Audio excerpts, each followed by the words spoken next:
I'm going to give you some ideas of how to prepare for station rotation blended learning. I am Natalie Priester, and I'm a teacher who likes helping teachers.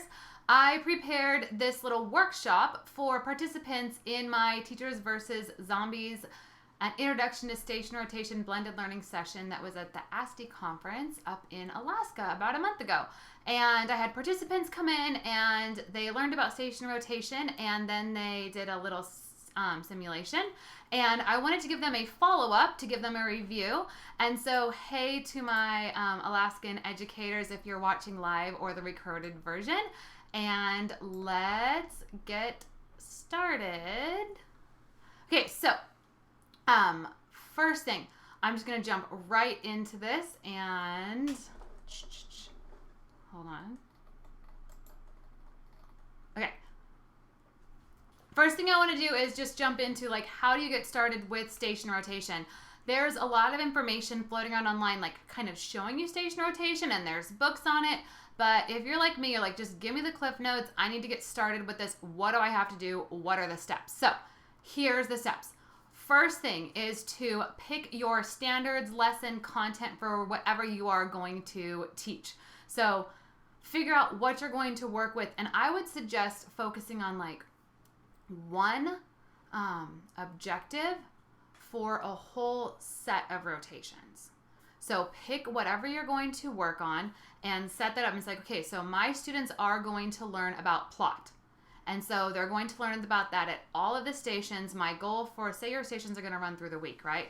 My goal is that by the end of stations, my students will be able to identify the plot of a short story. So first, pick your subject. And I think that that's really important, to pick your subject before you pick your stations, because you want to customize your stations to go with your content. If you just go and pick an off-the-shelf, here's how you do rotations, you might have stations that don't work for you or work with your curriculum. So first, pick your content, okay? First step, pick your content. Second step is to think about your timing. When I'm running sessions, this is the thing that I get the most questions about, because every teacher has a different, not every, but all of us, there's this huge variety to how we can set up our classes. Some people might have class only 55 minutes, maybe 5 days a week. Maybe they're in 90-minute blocks. Maybe they're in 2-hour blocks that only meet twice a week. So there's all these variations in our timing. I like to tell teachers, don't get locked into what you see somebody else doing for stations. And don't rush them. Trust me, it's going to take the kids way longer than you were expecting. So here's some ideas of what the rotations can look like. So you can have just 2 stations, and you can hit 2 stations in one class period. That's the easiest, simplest way. So the kids come in, say you have a 50-minute set class period. The kids come into class, and they, hold on, I'm peeking around. It's my first time doing live, hey? Anyways, okay. So the kids come into class, and you get your hey, let's get started. And then you have the kids go into their first station, transition time, second station, transition time, second. Let me try this again. Hello, kids. Get started with class. First station, transition time, second station, then wrap your class up. So the easiest way is to do 2 stations in one class period. And like I said, keep it simple. If you look at models, you're going to see normally 3 stations, right? But 3 stations don't fit well in timings for classes. You're not going to get 10 minutes, 10 minutes, 10 minutes and have time for transitions, because you're not getting any content in your station. So I would say have fewer and spread them out. Now, another way to do it is if you have 2 stations one day, 2 stations another day, right? So you have 4 stations total. So the kids hit 2 on Tuesday, 2 on Wednesday. And so you just make your 4 stations, and they go to this day, to this day. Got it? So group A is going to go station here this day, station here this day, station here this day, station here this day. So you have 4 separate stations. Another way to do it is to go ahead and put 3 stations in one block period. You could even say you're doing 3, and maybe you're doing whole group, and then you're going rotation, rotation, rotation. So look at your time, figure out what you can do, but don't forget your transition time, because that's going to take up time. So my question for you for right now, for the comments or for in my chat over here, is when you're setting up rotations, how long are your class periods and how long do you think you can make your stations? That's something to kind of think about. If you have questions, throw them in the chat or throw them in the comments, and I'll be sure to loop back around. So my recorded people, if you put them in the comments, I'll hit you live. Go ahead and put it in the chat. The next thing, oh, by the way, if you are just joining, my name is Natalie Priester, and I'm giving you a guide to how to get started with station rotation in your classroom. This is just like the basics of getting it up and running. Okay, so we've already gone over first, pick your content. Remember, you want to try to have the same content at all of the stations so your kids get repeated exposure to it and they get to learn about it in different ways. So first thing, pick your content. Second thing, figure out your timing. Look at your class, what works best for you. I like to say 20 minutes works best at each station. That's just like my general recommendation because I get asked all the time, but figure out what works best for you and don't forget those transition times. Next, you need to actually figure out your stations. Now, if you go with the Clayton Christensen Institute model of station rotation, you're going to see 3 stations, and it's set up as like, this is just how it's set up. And you don't have to stay locked into that. I think too many teachers, we see models and we see like one graphic of the way that one group of people recommends doing it, or one school does it, or one researcher does it. But guess what? They're not in our classrooms. And if you're seeing it on a graphic, it probably came out so long ago that our tools have changed since then. And the kids in your class don't match the kids that they were using for research. So sorry for the rant. My point is to, if you see a model and it doesn't work for you, tweak it so it does work for you. In my session, if you were in Teachers versus Zombies, I explained that I liked to use 4 stations in my class. So I would do a small group, because that's the key to station rotation. Small group, that's like the teacher station. I would do a keyboard station where kids are working on the computer, slap headphones on there to keep them quiet. My third station would be the collaborative group station where they're working. Try to take away the computers from that station, maybe just leave one so that the kids are face-to-face collaborating. Then the 4th station is the headphone station. That's where they're working on a lesson at their own pace, using their own path. That's where they're doing like an ad puzzle or your textbook content. That's where you are putting it. Oh, hey, yay, I see a comment over there. So I see my classes are an hour and 30 minutes. Oh my gosh, Rebecca, you have so much time to do rotations because you could actually fit 3 into one class period, which would be really nice. Okay, back to what I was saying though. For our, now I lost my spot, new to this. Okay, so here's my things again. I have teacher station. I have the keyboard station, but let the kids put headphones on there because it keeps them quiet. So group with you, individual keyboard, collaborative group, limit their tech. Posters work well for this. And lastly is them working at their own pace on the computers individually at the headphone stations. That's one way I showed of doing it. And now, did I say the Clayton Christensen one official model, by the way, is teacher. So you have your small group, collaborative, and then you have individual. They just have 3. But if you look at that model, they also show a para educator walking around the classroom, which we all don't have, and they have more space. So what I'm saying is make it work for you. 4 works better for me because it's easier to fit it into my scheduling. You can also simplify it and just go to 2. And quite honestly, if you are just getting started with this, feel free to kill the collaboration because it's really hard to teach your kids how to work independently and to teach them how to work with you. Like you're going to have your small group, and then if you have a group over here, you're going to keep looking at them. So maybe the first time you do it, you just have 2 stations, like with you or working on the computer. Okay, so figure out your station types. Like I said, go easy at first, especially the first time. The collaboration, the small group is the most important thing. The peer-to-peer collaboration is also good. But to keep your sanity, half on the screens, half with you, super chill. Or maybe 2/3 on screens, 1/3 with you. Okay, so my question for you is, well, I kind of said what the groupings were. That's some ideas. But let me go a little bit more into what you could do in those stations. So if you go back to my plot example, you could have kids working with you to discuss the plot of a novel they're reading. On the keyboard, they could be working in a Google Doc on a plot diagram of a story. In the group station, they could be reading a children's book and plotting the children's book on a poster. And then at the headphone station, they could be watching an ed puzzle with another teacher explaining how to do plot with questions popped up in between. That's one way to do stations. There's many ideas of things you can put into the stations, but that's for another time. And I have a feeling if you're already looking at this, you probably are having some ideas about what to do in your stations. But my question for you is, what would you want to do in your stations? I see over my chat that Nishanta's over there, and he's a science teacher, so he may go ahead and just put like the students may be working on a lab report on the computers, maybe they're watching a science video on some computers, and then maybe they're working with him to actually do their lab. So what ideas do you have for your stations? You can throw that in the chat. And if you are joining again, I'm Natalie Priester. We're going over how to get started with station rotation in your classroom.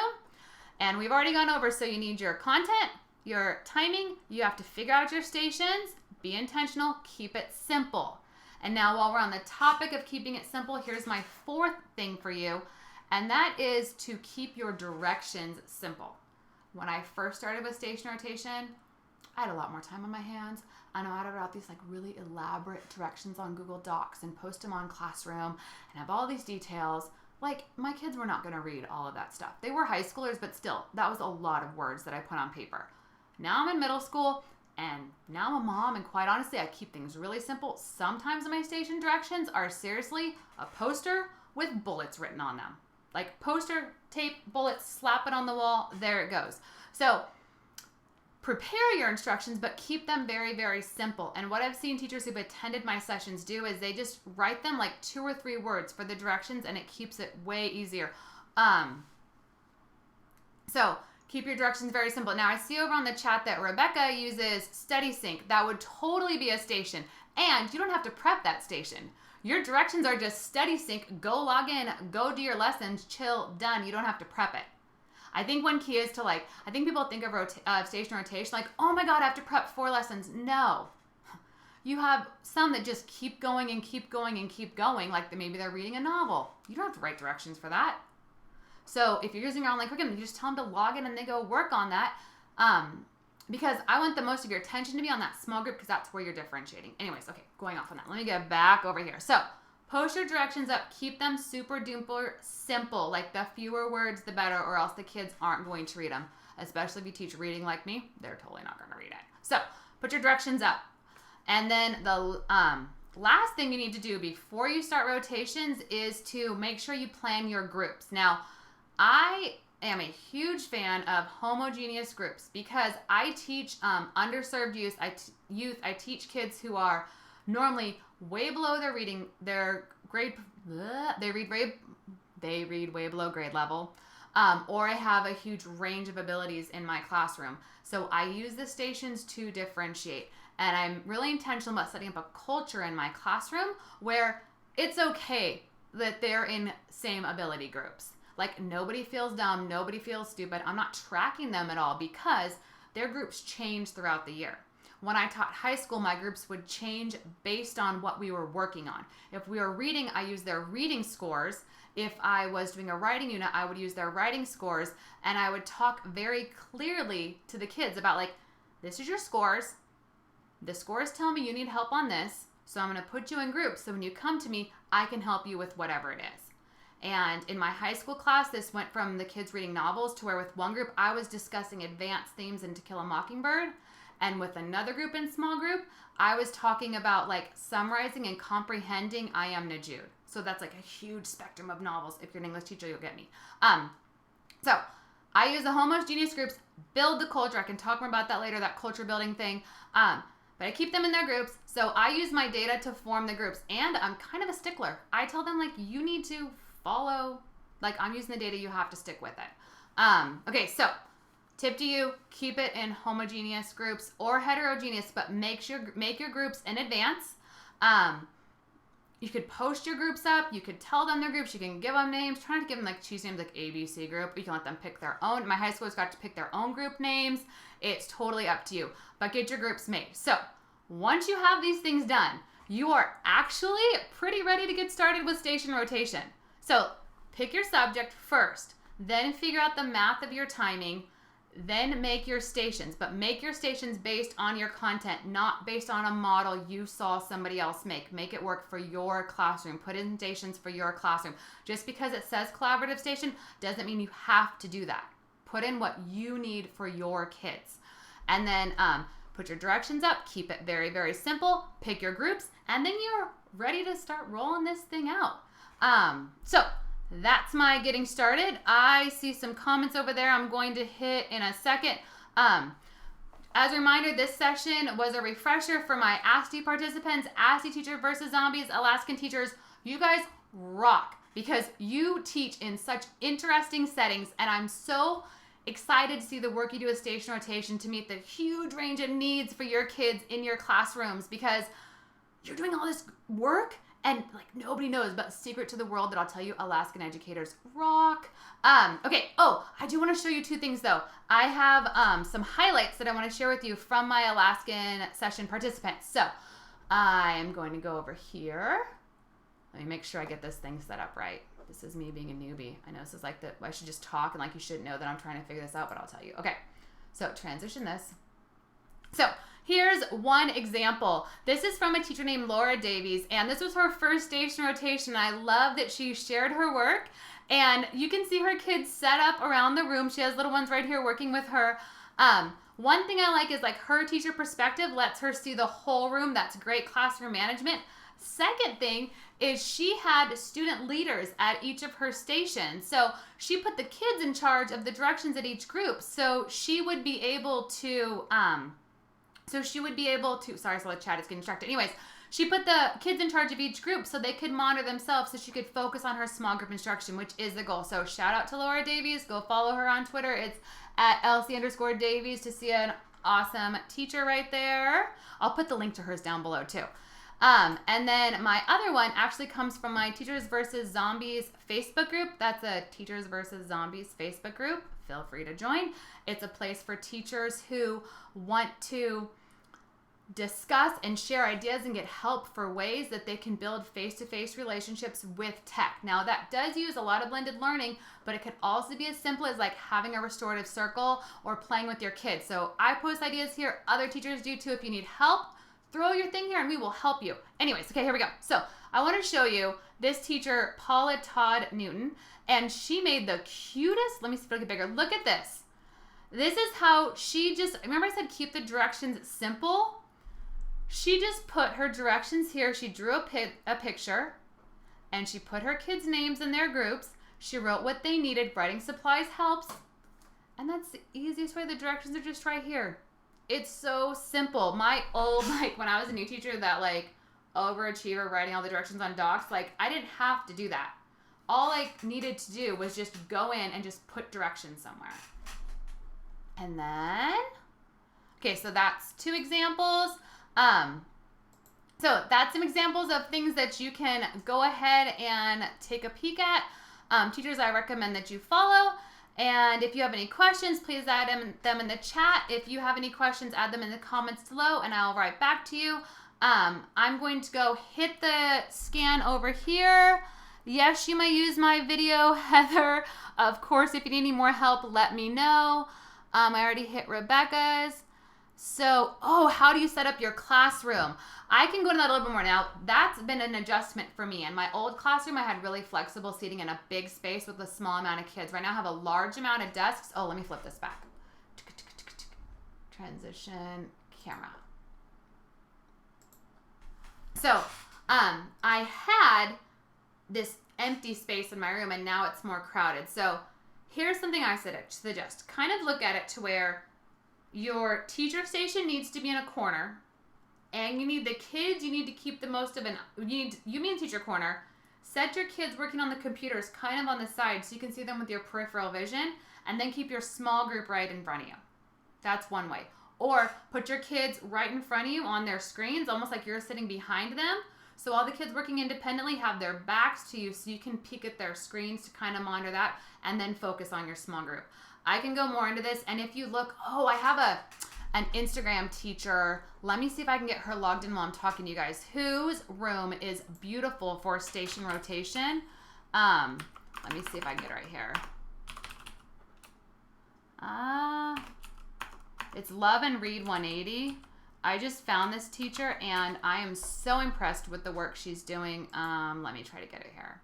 Anyways, this teacher has her room set up really nicely because she uses flexible seating and within her stations. There she is. Okay, I found her. Let me switch my screen back over here. I'm going to go transition back to here. So this teacher's name is Love and Read 180, and her classroom is a great, by the way, it is beautiful. My classroom is not this beautiful at all, which is why I like to show hers off. So here's a good picture. So she has her teacher station here, and then you see these little chairs. That's for her students to do their reading. There's another one down here where they're working. Right, here's one. So she's got her small group going here, and then over here she has kids reading independently. I love these chairs because it spaces them out. And then the kids are working on the computers over here. So that's just an idea. If you look around, it's a little bit harder to find examples, but I highly recommend that you follow Love and Read 180 because her classroom is station rotation inspiration to me. Like, it's my goals of a classroom that, like, look at this. I wish my desk was that beautiful. It's a great example. And let me go back. Okay, so, and I think that, yeah, her classroom is beautiful, Rebecca, for sure. So, that's it for today. I just wanted to give you some, either a pep talk if you attended my session or a little bit of an intro in case you're still trying to figure out station rotation. Before you go, I want you to know that I am trying to build a YouTube channel focused on helping teachers. That is my goal. I have a lot of years of experience teaching. I read a lot of books, and I would love to help you. If you have questions, please ask me. My main focus is on helping teachers build relationships with kids, face-to-face relationships. That's the Teachers versus Zombies thing. So that includes blended learning, and it also includes circles and play and games and laughing and just like connecting with the cool kids in your class. So please subscribe if you want to see more videos about that. Hit me up if you have any questions. You can also totally join the Teachers versus Zombies Facebook group. Just search for it. I'll put all the links to everything below. I'll even put links to my Goodreads because I said I read a lot. It's all down there. Again, my name is Natalie Priester, and thank you so much for watching, and I really hope that this helped you to get started with using station rotation in your classroom. Dun, dun, dun, dun, dun, dun. Bye.